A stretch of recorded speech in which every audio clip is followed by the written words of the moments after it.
నమస్తే, welcome to our channel.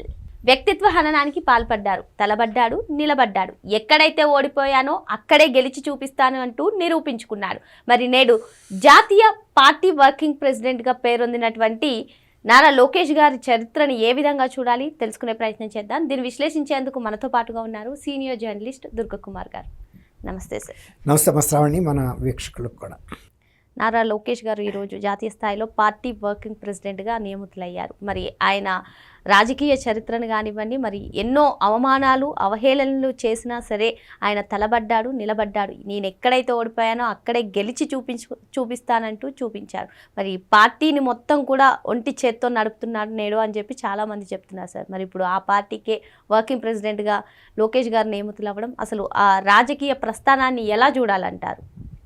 అంటే ఒక ఏనుగు వెళ్తున్నప్పుడు అనేక కుక్కలు మొరగటం అనేది సహజం. కానీ అట్లా అని ఎప్పుడు కూడా ఏనుగు వెనక్కి తిరిగి చూడదు.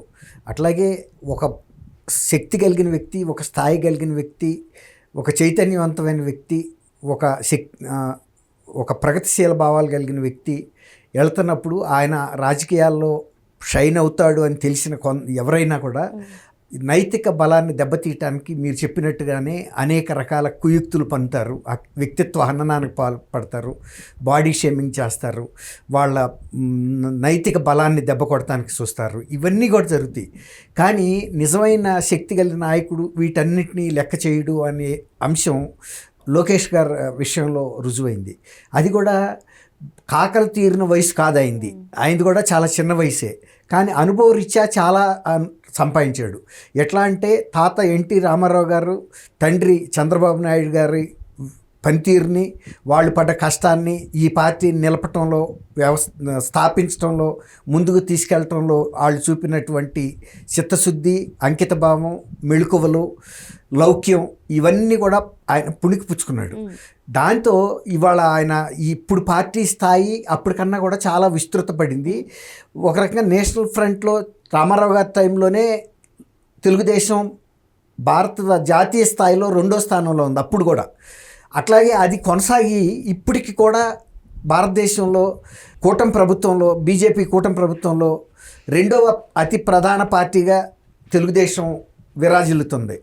ఈ పార్టీ యొక్క పనితీరుని గమనించడానికి కానీ, ఈ పార్టీ నాయకుల వ్యక్తిత్వాన్ని జాతీయ స్థాయిలో కూడా వివిధ పార్టీలే కాకుండా అనేక రాష్ట్రాల్లో ప్రజలు కూడా గమనిస్తున్నారు.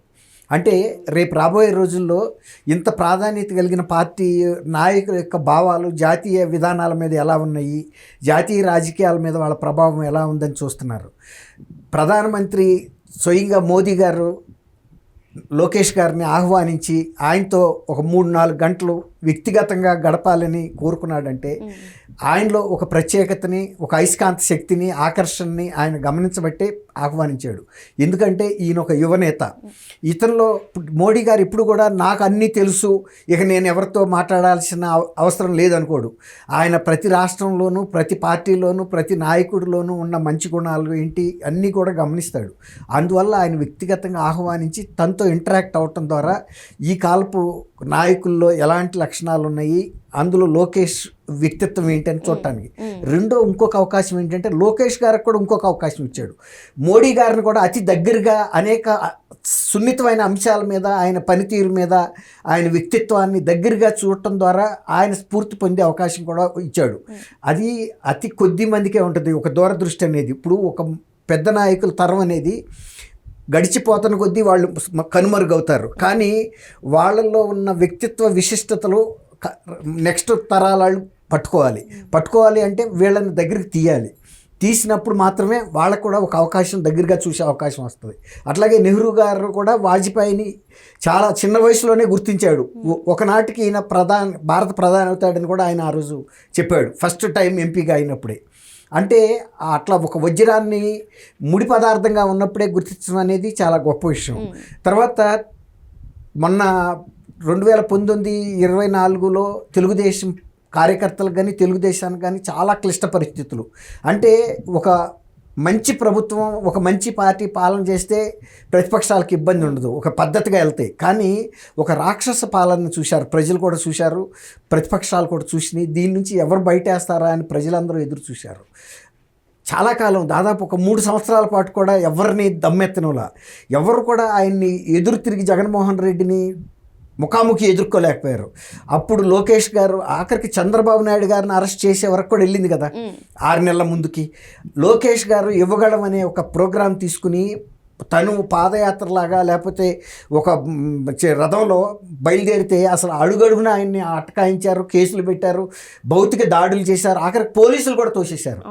అయినా కూడా అన్నిటినీ తట్టుకుని ఆయన యువతలో ధైర్యం నింపుకుంటా రోజు రోజుకి బలం పెంచుకుంటా ఒక స్థాయికి వచ్చేటప్పటికి ఆ చంద్రబాబు నాయుడు గారిని అరెస్ట్ చేసేటప్పుడు వెంటనే ఆయన అక్కడ ఆపేసి చంద్రబాబు నాయుడు గారి అరెస్టుకి సంబంధించి ప్రజల్లో బలం అంటే నైతిక బలం దెబ్బతినకూడదు, తర్వాత ఆయన్ని ఇతరత్ర ఇబ్బందులు పెట్టకుండా ఈ విషయాన్ని జాతీయ స్థాయి నాయకుల దృష్టికి తీసుకెళ్ళటం, జాతీయ స్థాయిలో ప్రజల దృష్టికి కూడా అక్కడ మీడియా ద్వారా తీసుకెళ్ళటం, ఆంధ్రప్రదేశ్లో అరాచకం పరాకాష్ఠకి చేరింది.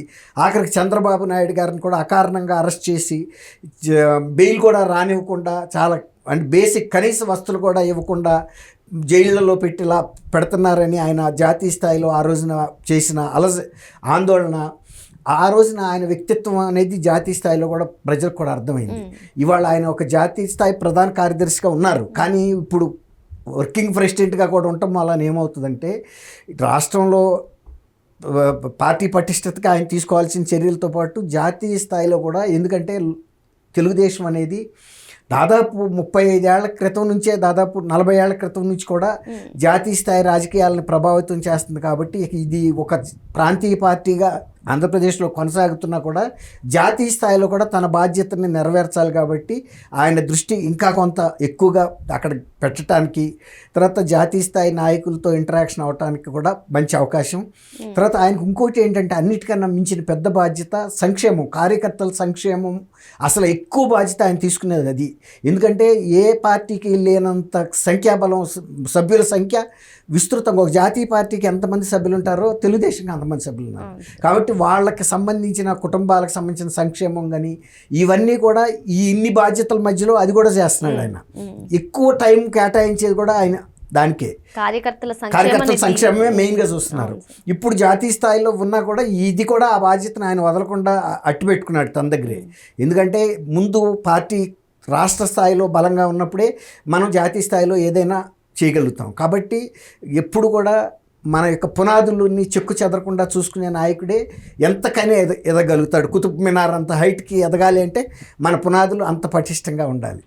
అది కాబట్టి నిజంగా ఇవాళ తెలుగుదేశం కార్యకర్తలకి, యువతకి కూడా ఒక ప్రాధాన్యత ఇచ్చారు. అదే కాకుండా ఇవాళ మొత్తం తెలుగుదేశం పార్టీ అంతటినీ రీవ్యాంప్ చేశారు. విస్తృత స్థాయిలో రీవ్యాంప్ చేసి పాలిట్ బ్యూరోలో కూడా 190 మంది సభ్యులు పెట్టారు. రాష్ట్ర కార్యవర్గం, రాష్ట్ర కార్యదర్శులు, రాష్ట్ర ఉపాధ్యక్షులు, జాతీయ స్థాయిలో కొన్ని పదవులు, తర్వాత అధికార ప్రతినిధులు, ఇలా ఎక్కడ అంటే పార్టీలో ప్రతి సాట ఎక్కడ బలహీన పడకుండా మళ్ళీ వచ్చే 29 ఎన్నికల నాటికి మొన్నటి కన్నా కూడా అత్యధికంగా మెజార్టీ రావాలి, ప్రజల్లో ఏ స్పందన ఉందనేది పార్టీ అధిష్టానానికి అందే విధమైనటువంటి యంత్రాంగాన్ని అమర్చేశారు. చాలా పార్టీలకు ఏంటంటే ఒక అధ్యక్షుడు ఉంటాడు, గ్రామ స్థాయిలో ఏదో వాలంటీర్లను పెడతారు, ఇక అంతేగాని వాటిని ఉన్నారా పోయారా ఎవరు పట్టించుకోరు. ఇది అట్లా కాదు, ఒక పర్మనెంట్ అంటే వామపక్షాలకి, బీజేపీకి ఎట్లాంటి యంత్రాంగం ఉంటుందో పార్టీకి అంతకన్నా ఇవాళ పటిష్టపరిచారు. ఎందుకంటే పార్టీ విస్తృతి పెరిగింది ఇప్పుడు గతంలో కన్నా.